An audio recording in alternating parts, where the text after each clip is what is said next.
Hello, magandang araw, magandang umaga, magandang araw pa sa mga followers. Good morning, good day, salamat sa inyo.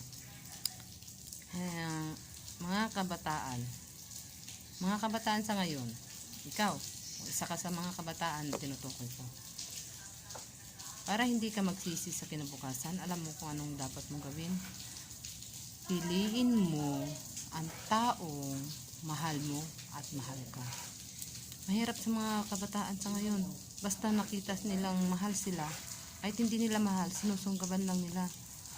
Ngayon, kung mahal mo kasi isang tao,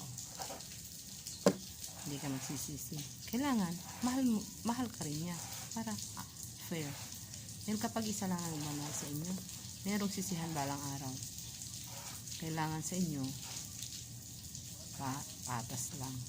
Parehas kayong nagmamahal para hindi kayo magsisisi balang araw. Alam niyo, kaya ninyong pakisamahan ang bawat isa sa inyo, kaya ninyong pagbigyan ang bawat isa sa inyo dahil mahal niyo ang bawat isa.